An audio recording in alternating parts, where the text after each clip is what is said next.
Chloe and I had been in love for 6 years, or so I thought. In the end, it turned out she could never really move past her first love. "Chloe, my wedding is next week. Do you want to come?" I asked her. She froze for a moment when I said it.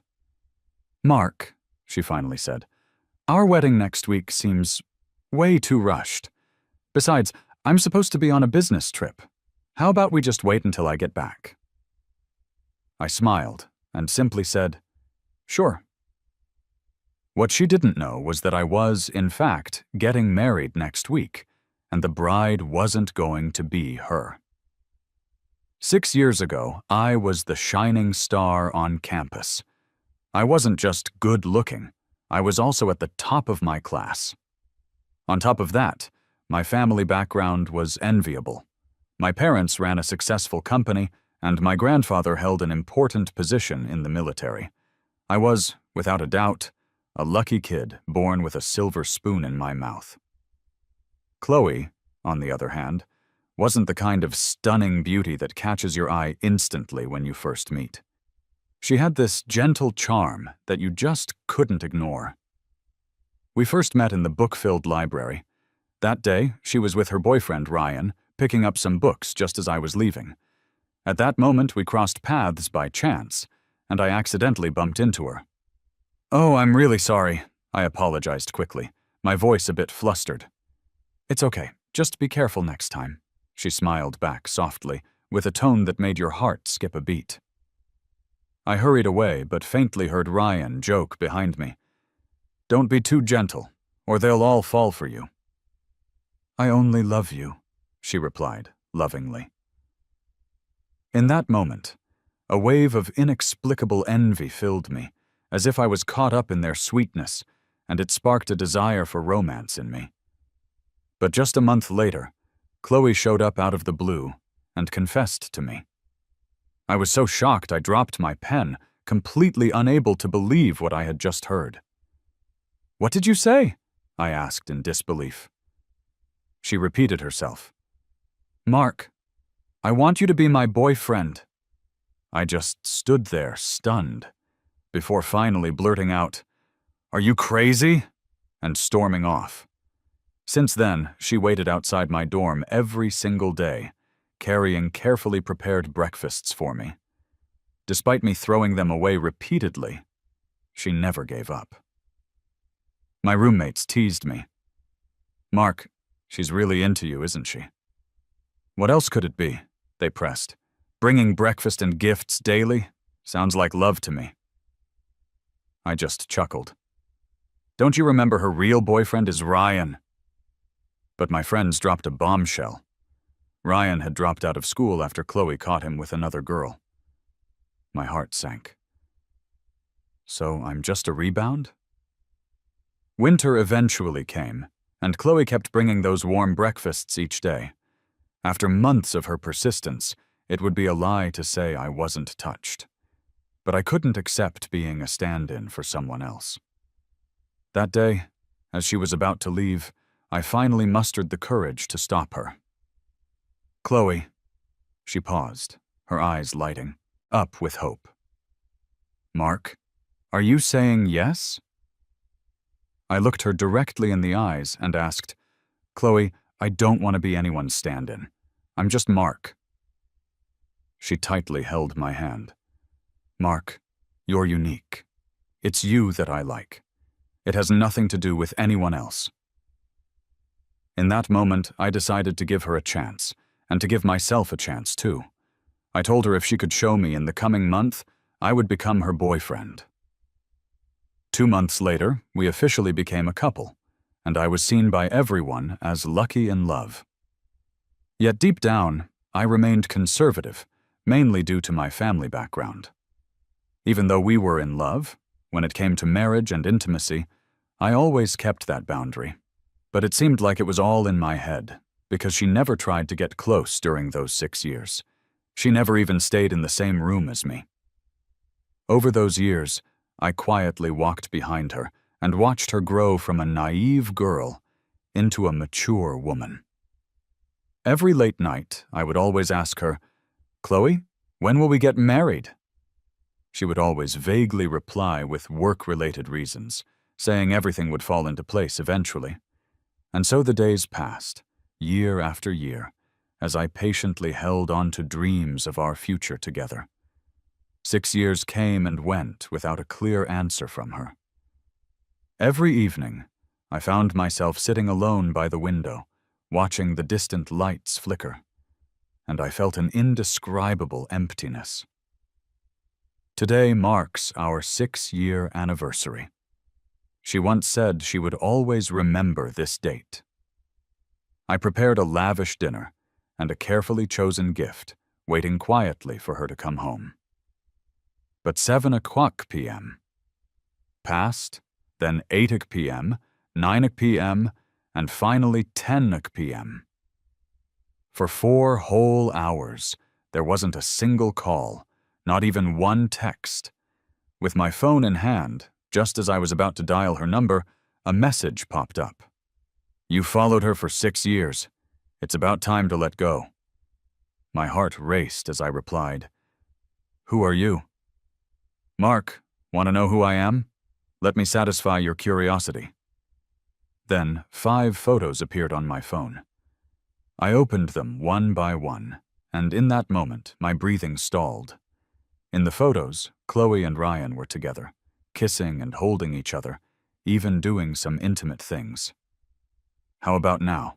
Remember? See, she still loves me," the message taunted. "They're just pictures. You heard her first," I replied, trying to deny it. "Then listen to this next bit." An audio clip played. "Chloe, who matters? Me or Mark?" "Silly," Chloe's voice said. "Guess who? You'll always be my favorite, and Mark, he's not as important as you. Now be good and give me a kiss." The phone slipped from my grasp, and tears started streaming down my face. "If you don't believe me, head to Moonlight Bar, Suite 202. Half an hour later, I walked to that familiar bar. I had been here countless times before, picking up a drunken Chloe and taking her home. Deep down, I kind of already knew the answer. The feeling was unspeakably bitter. The door to the suite was slightly ajar, and just as I was about to enter, I heard their conversation. I paused, hiding around the corner. "Chloe, it's been 6 years. You're really tough and seem to have some big plans," her best friend Becca joked. Chloe raised an eyebrow and said, "If it wasn't for Mark's family background, do you think I would have left Ryan?" I was struck, listening in disbelief to everything. "Mark's grandfather is a big deal at the military base, and his parents' business is top-notch in J City." Chloe. That was Ryan's voice. In that moment, I realized it all. Chloe and Ryan had never really broken up. I wiped away my tears and turned to leave. "Chloe, you really pulled it off." Back at the apartment, I dumped the carefully prepared dinner and all those heartfelt gifts straight into the trash. Looking at that pile of abandoned items, my heart felt like it was soaked in vinegar, sour and bitter.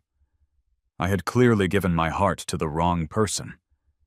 After pulling myself together, I walked into the bedroom and called the number that always brought me warmth. My grandpa's.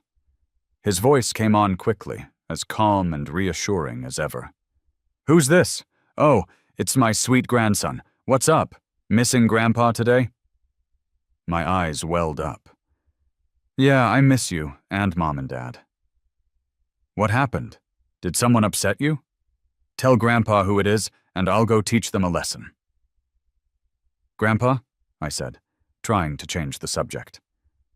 "Remember you said there's a beauty in the army? One of your soldiers? Has she gotten married yet?" "Not yet," Grandpa chuckled. "She's picky, doesn't care for any of the guys in the unit. But when I mentioned you, she said she'd like to meet." "Then let's meet, Grandpa. I think I'm ready to settle down," I said softly. Grandpa seemed a bit surprised. "What about your girlfriend?" "We broke up. We weren't right for each other," I replied briefly. Grandpa seemed to understand, and his tone grew softer. Mark, if you ever feel tired out there, just come back home. Grandpa will always be your strongest support. Thanks, Grandpa. I'll be back in J City soon, by the day after tomorrow at the latest. In the quiet of the night, just as 1 a.m. struck, Becca's call came in. Just as I expected. Mark, Chloe's drunk. Can you come pick her up? Same old place. I smirked, thinking, here we go again. Becca, I'm not feeling well today. Have Chloe stay with you for the night. After a pause, she said, All right then. I'll send her home tomorrow. After hanging up, I gathered all the clothes and gifts Chloe had given me into a big bag and tossed them in the trash, not regretting a thing. Back inside, I took a hot shower, put on some comfy pajamas, and lay down in bed. Reflecting on the past 6 years, I felt like a fool, easily played by her. It was laughable. I changed my social media profile picture and nickname and blocked my timeline, as if to cut ties with the past. The next morning, when I opened my eyes, I saw Chloe at the foot of my bed, looking at me with guilt. I frowned, my voice a bit hoarse. When did you get back? Just now, Chloe lowered her head. Mark, I'm sorry about last night. It wasn't intentional. I'll make it up next Sunday. Suppressing the disgust inside, I forced a smile. It's okay. You're so busy with work. Little things like this don't bother me. Her eyes lit up. Mark, look. She showed me a watch she bought for me. Try it on. I took it and said lightly, How about you help me with it next week? Who cares about your stuff? This watch was probably something Ryan rejected. Okay, she agreed, then went to shower and change. Before leaving, she kissed my forehead like usual, and I kissed her cheek. Come back soon. Once she was gone, I went straight to the bank. I withdrew my cash and canceled our joint account. Next, I stopped by a phone shop, picked a new SIM card, and bought a new phone, gearing up for a fresh start. With everything in place, I called my buddy David to meet up at a cafe. What? You're leaving? Where to? David was shocked. I gently tapped his hand, signaling him to stay calm and sit down. I'm going back to J City. It's my home, my real place. And you and Chloe? He hesitated. What was between us might have been a mistake from the start. It's time to go back to where we each belong. Looking out the window, there was a bitterness in my eyes. Did she do something to wrong you? David was frustrated. I paused. Why do you say that? You're too trusting with her. When she went on her trip, I saw her at a hotel with some guy. David told me quietly. A chill ran through me. And then they stayed a long while before leaving, and she'd even changed her clothes. His voice was sympathetic. As the coffee cooled in my hand, I stirred it, watching the ripples mirror my swirling emotions. David's words cut like a dull knife across my heart, leaving an indelible mark.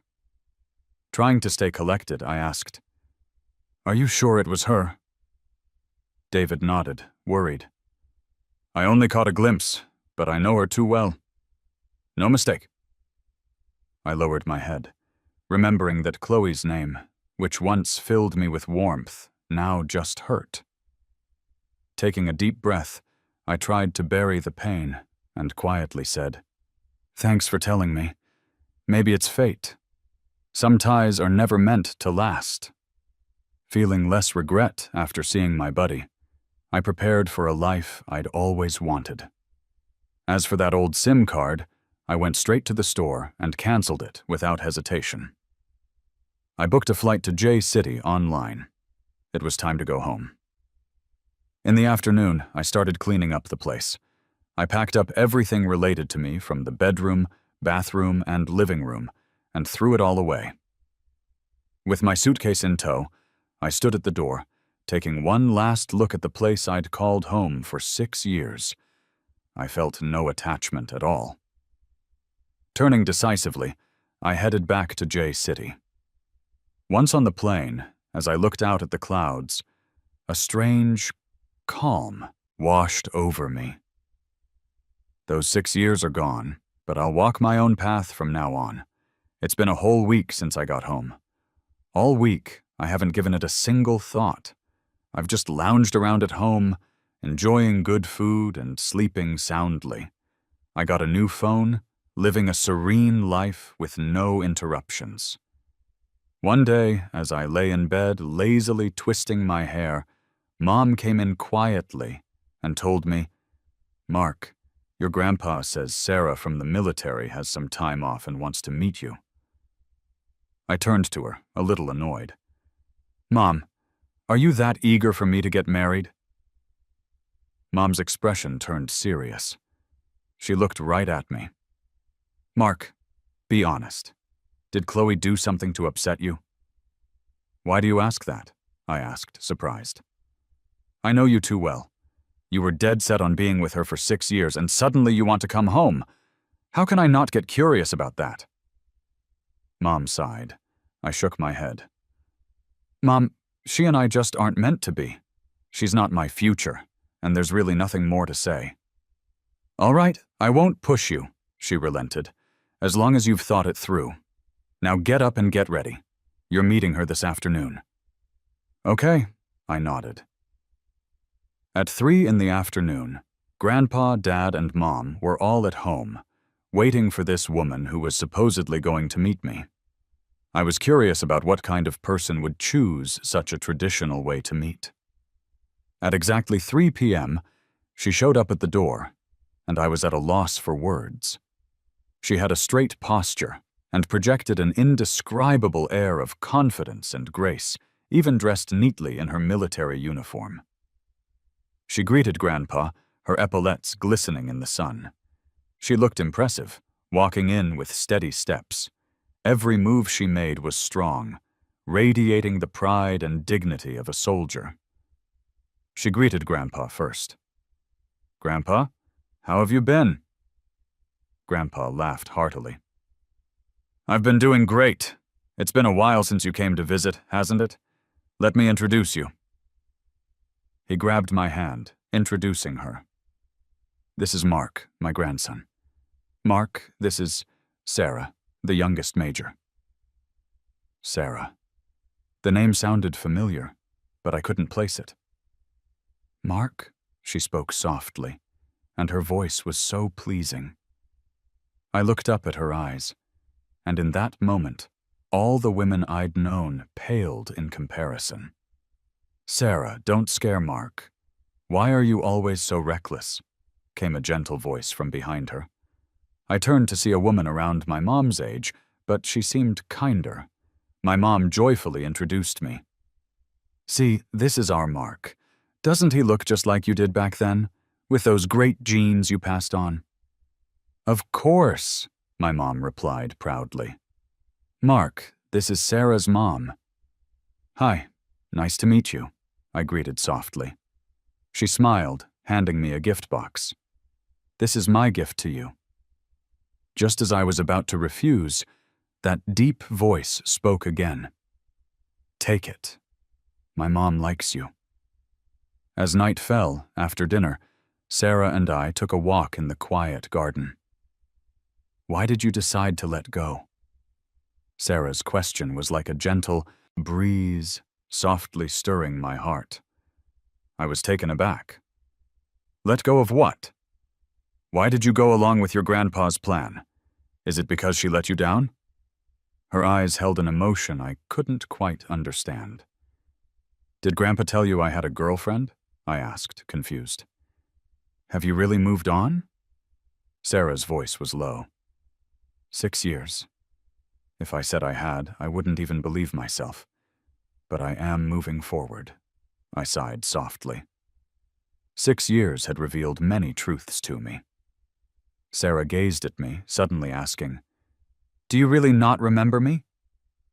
"Huh?" Do we know each other? I asked, puzzled. There was a hint of disappointment in her eyes. Do you know what this meeting means? Of course, I nodded. If you don't want to go through with this, I'll talk to Grandpa. No need. I trust you because you're a soldier. Soldiers value responsibility, I smiled back. After that night, things settled between our families, and Grandpa finally had peace of mind. The wedding was set for 7 days later. As soon as the invites were printed, I shot a text to my buddy. Getting married next week. Can you come? Of course I'll be there. Best man suits on me. The better be, he joked. I'm asking for time off now. By the way, should I let Chloe, that jerk, know? No, I replied. And tell her why. She's probably busy with Ryan now. The thought amused me, and I picked up my phone to call her. Sure enough, I heard rapid breathing on the other end. I could imagine what she was up to. Hello? Who's this? Her voice sounded weary. Chloe, I'm getting married next week. Want to come? I asked calmly. Chloe hesitated, and then said, Mark, a wedding next week is short notice, and I'm out of town on business. Can we talk when I get back? And why is your number different? I let out a small laugh. All right. Without waiting for her to continue, I hung up the phone. A sarcastic smile formed on my lips. She had no idea my wedding next week wasn't with her. Calling her was just to let her know I was getting married. What she thought about it wasn't my concern. I deleted the call record without hesitation and blocked unknown numbers from calling. That day, Sarah came to pick me up to try on my wedding attire. Sitting in her car, gazing at the blur of scenery rushing past, I felt unusually calm. If you regret this, there's still time to back out, she softly said. What, worried I'd run away? I teased. No, just worried you'll regret it, Sarah replied gently. I raised an eyebrow. Who would regret marrying the youngest and most promising major in the military district? I bet others would be envious. Hearing that, Sarah smiled warmly. Mark, you should smile more. Sarah, you really don't have a boyfriend or someone you like? I asked. It seemed odd. She had everything going for her. No way she was single. There is someone. She glanced at me, but didn't continue. I didn't press further. We went to try on my wedding dress, took wedding photos, and Sarah even helped pick out a ring for me. At that moment, I thought life like this was quite good. The day before the wedding, just as I was about to head out, my phone rang. It was David. He informed me, Chloe might have come to J City and might look for you. Sure enough, as soon as I stepped out, I bumped into Chloe. Her eyes were panicked. She rushed towards me, grabbing my wrist. Her voice trembled as she asked, Mark, why did you change your number and even your avatar? I chuckled lightly, my gaze icy. Asking now, 2 weeks later, Chloe? Don't you think this is all quite ironic? Chloe was clearly shocked, staring blankly. The day before, David had gone to her, telling her I was getting married. What wedding? She had asked, puzzled. David let out a mocking laugh. What, are you deaf? David, she started, but David cut her off. Chloe, you're truly something else. Mark was with you for 6 years and this is how you treat him? Do you think you're worthy? David accused angrily. Chloe stood stunned. What did I do? David pulled out his phone, showing her the photos and voice recordings, firing them all at her. Don't think about disturbing Mark anymore. He's getting married. Mark! Mark! Chloe nervously cried out, back in the present. I jerked my wrist free, shrugged off my coat, and tossed it into a trash bin nearby without hesitation. Chloe's face went pale instantly. Mark, I don't want anything to do with you. Not even a bit, I said, coldness in my voice. Why? She persisted. Chloe, don't you get it? 6 years with me. Wasn't it tiring? Pretending to break up with Ryan, sneaking around with him. It must have been exhausting, right? I enunciated each word. So from now on, we're both free. If it was tiring, let's return to square one and live our own lives. Her pupils contracted sharply. What do you mean by that? I smiled, but there was no warmth in it. Wasn't I clear enough? Oh, and I'm getting married. I asked if you wanted to come to my wedding. Since you're already here, why not have a drink to celebrate? Chloe clearly didn't expect that the wedding I mentioned wasn't with her. Weren't we getting married? She asked, confused. You didn't want to marry me, so why should I force you? Someone else wants to, I replied coldly. Mark, let me explain, she pleaded. Let go, I snapped, cutting her off. Her grip on my wrist was painful. Just as I was about to kick her away, someone rushed over and kicked her hard, sending her to the ground. Chloe fell, clutching her stomach. The force must have been significant. Turning, I saw Sarah standing before me and asked in surprise, Wasn't it supposed to be at 10? Why are you here so early? Let me see your hand, she frowned. I stretched out my hand for her to check. After looking it over, her frown deepened, her face displeased. The moment Chloe saw Sarah, fear filled her eyes. Sarah, the youngest major in J City. Everyone knows about her achievements. Major, Sarah, Chloe mumbled. Sarah's gaze was sharp as a blade, her voice stern. Do you know who I am? Why, yes, Chloe answered, trembling. Good, Sarah said coldly. Since you know me, let me make it clear. Mark is mine now. Stop trying to get close to him. Chloe fled hastily. Sarah, with a steely expression, made a phone call. Yes, that's right. It's Chloe. I don't ever want to see her again. I was curious about what would happen next, but Sarah just smiled and didn't answer. Seeing that, I didn't press further. As night fell, David arrived as planned, and I had him stay at my place. Mark, he said, I looked closely at the invitation today and realized, your bride is Sarah. David's voice was filled with excitement. I smiled slightly. What, is she your new idol now? No way. Don't you remember her? David looked at me in surprise. I scratched my head. Who? Sarah? Do you remember when we went on that trip 8 years ago and ran into those robbers? There was a woman in military uniform who saved us, David explained. As he talked, I vaguely remembered, but I couldn't connect that image to Sarah. You're not going to tell me that was Sarah, are you? I asked, surprised. That's exactly who it was. You were grinning, flashing those big white teeth, saying she was pretty and asking her name and whether she had a boyfriend. David was laughing uncontrollably. No way.